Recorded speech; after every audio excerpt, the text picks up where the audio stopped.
Life is a winding road, no telling where it goes.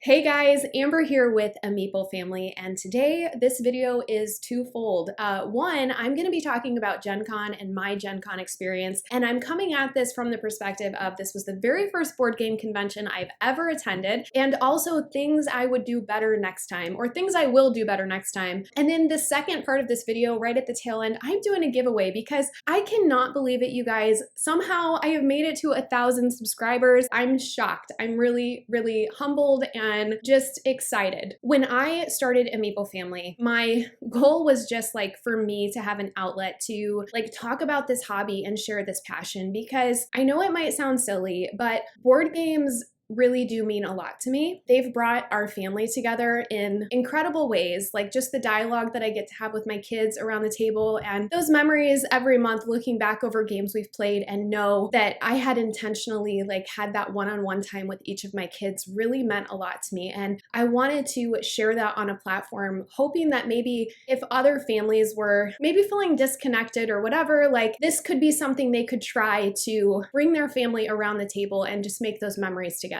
And the other huge part of my channel is solo board gaming. And you know, that is a really special thing I wanted to share on the channel as well, because there's a lot that goes on in life and you can't always control everything. And sometimes it can feel really overwhelming. And I've definitely had that happen in my journey, my life journey. There was something about sitting down at the table and just I'm a worrier by nature. Like I worry and I stress and I always feel like my mind is on. And there was something in an escape of sitting down to a solo game where it was like all of the anxiety and stress I was feeling kind of had to get pushed aside as I was like escaping to whatever the theme or the gameplay mechanic was of the game in front of me. And that really became like a healthy outlet for me to deal with some anxiety and some other things that I was personally dealing with. So that was another thing I really wanted to spotlight on the channel as well. So, you know, I have this side of me that's like, I love making these memories with my kids, but also taking those same games and really playing the solo element of it. And I've kind of meshed those two worlds together and so birthed a Meeple family. If you have been with me from the beginning, and so many of you have, and I see your comments and it just means so much to me, I just really want to say thank you. So anyway, at the end of the video, I will be touching on how to enter the giveaway and exactly what that will entail. But before I get into that, I do want to go over the 5 things I'm going to be doing different when I attend GenCon next year, which I for sure will be. So first, let's talk about conventions. I need to say that when I say I've never been to a board game convention, I think a huge reason for that was that in my mind, conventions had been just negative in a way, because conventions to me were either something that I was forced to go to and actually like manage a booth for my previous employers, or it was something my previous employers would send me on so I could learn the latest and greatest. And it really was never in a field I was super enthusiastic about. So that's kind of what kept me away from attending a board game convention. I just figured like, okay, I'm gonna hear lectures about like the latest way they're molding meeples. Like that's literally what I was thinking. And I was just like, I'm not really interested. Well, I was very wrong. The convention was so different than I thought it was gonna be. And if you love board games, you do not wanna miss out on attending at least one board game convention a year if possible. And this is why. You are able to sit down with publishers. One, you can meet publishers, you can meet designers, and realize that these are just real people that love board games as much as you do. In addition to that, several of the publishers have these huge spaces set out in their booth. And there's also like another area within GenCon where it's just tons of tables where you can reserve times to learn games. Now, I don't know about you guys, I do enjoy learning a game, but there is something nice about just having someone give you the bullet points and just get started right away actually playing the game that really gives you an idea like, am I gonna like this game, or is this gonna be like a swing and a miss for me? And that's something I really like about GenCon. You can try out, like you can have this huge wish list of games and just be like, okay, these are the games I wanna try out. I want to see what they feel like, see how the game flow is, see what the mechanics like, and you can do it in such an efficient way at GenCon. So this is where I made my biggest mistake, because I went in with this preconceived notion of what a convention was,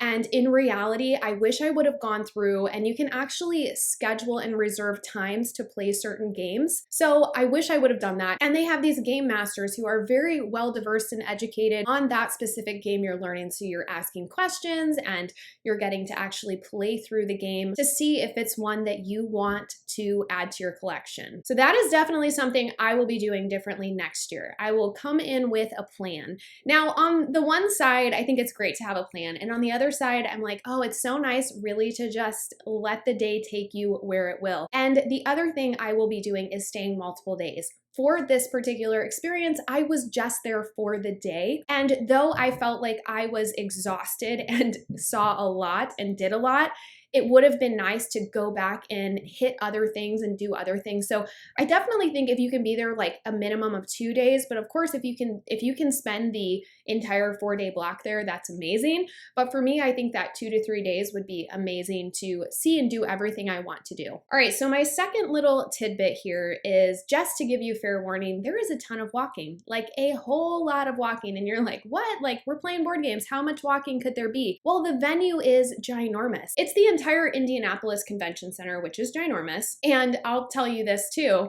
I didn't realize that the convention center is actually connected like via a walkway to the Lucas Oil Stadium, which is the Colts football field, right? So I'm walking and I'm like, my husband's about to pick me up because he didn't attend. I actually came solo. And he's picking me up and I was like, hey, I'm just gonna peek on the football field because how cool to see the stadium empty. I look down and there's just tons of board game tables set up and people playing board games on the field. So when I say this venue is huge, it is huge, like ginormous. And it's also downtown Indy, so you can walk to get food and you can leave and come and go. And there's just a lot of walking. There's also events at the hotels, which can also be, some of them are adjoined via catwalk. So there's a lot of walking that can happen at Gen Con. So I would just be prepared for that. The other thing I would be prepared to have is water and snacks. There are a lot of times where you just don't maybe want to eat like a ton of food, or you're scheduled to do an event and just having those snacks and water with you makes it way more convenient. That is something I didn't do well. I didn't really bring a lot of snacks, and there was a couple times where I was like, holy cow, I'm so hungry. I wish I would have just like grabbed a bag of peanuts or something and stashed them in my backpack. But that is something I will definitely be doing better next time. Next up on my list is lodging. So like I said, this time I only stayed like the one day. I got there in the morning, like super early when they opened, got my badge, did all that, hung out, and I was literally there till I think about 10:30 at night. It was a long, exhausting day, and I didn't have a lot of time to like take a reprieve from the day, and I didn't really have anywhere to go. I ended up just kind of like sitting in a hallway and charging my phone during part of the day. So with that being said, lodging and the location of your lodging is really vital. And if you can swing it, or like even room together with some friends that are going, try to get a place that is close by so that you can take a reprieve during the day, because like I said, it's quite exhausting.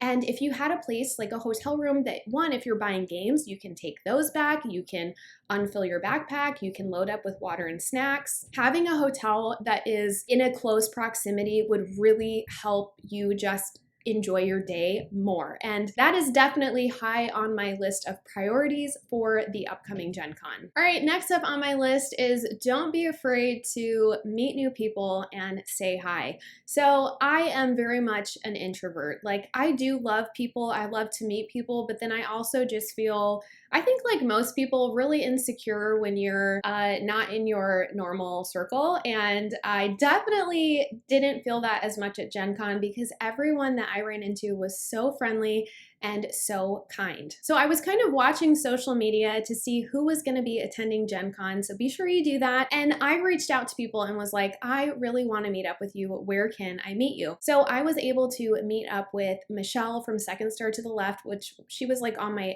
top priority list because I just wanted to tell her, and an extension of her, tell Billy as well, how much I enjoy their channel and their content, and just the joy and happiness that they bring to the community means so much to me. So I was able to chat with her, and that was just probably one of my highlights of the trip. As much as I came there for board games, I think meeting the people behind board games and content creation and designers and publishers. That was really so special to me and probably what I walked away enjoying the most of the whole convention. Another content creator I got to meet turned designer, right, is Terradice. So they're launching a game called Bark Avenue, which I was able to back on Kickstarter, and I'm just so excited for them and their journey, and just they've been so transparent and open about the process of like, hey, we're these huge board game fans and we've created a game and this is kind of the journey it's taken. It's just been really fun to watch them and be a part of that journey, and to meet them at Gen Con was awesome. Although Mackenzie wasn't there,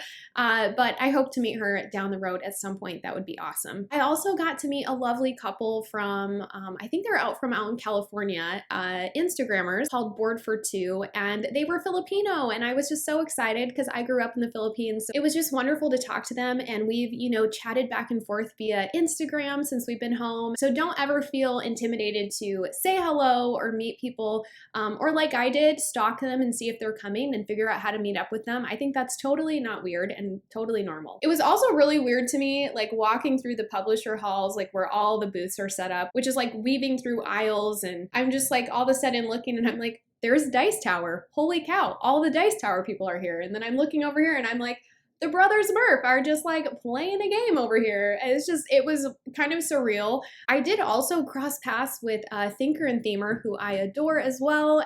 We were at the same event. There wasn't really a good opportunity for me to like say hi to them because the event we were at was pretty packed full. And once we were in there, it was just kind of like, there wasn't a chance to really talk to them or introduce myself. So they kindly reached out to me on Instagram of all places and just said, hey, I think we were at the same event. I'm so sorry we didn't get to say hi. Just so kind. So I guess my point in all that is don't be afraid to say hi to someone. You never know what connections or friendships can be made just from meeting each other at a board game convention, as crazy as that sounds. But I'm so grateful for the opportunity I had to meet all these different people and the connections that I made just from my one day at Gen Con. And finally, the last thing I want to encourage you on is it's okay to go alone. It's okay to go solo. I attended solo, and I can tell you that there are some real benefits to attending solo. A couple of them being you can do whatever you want. You don't really have to check in with anyone or worry that,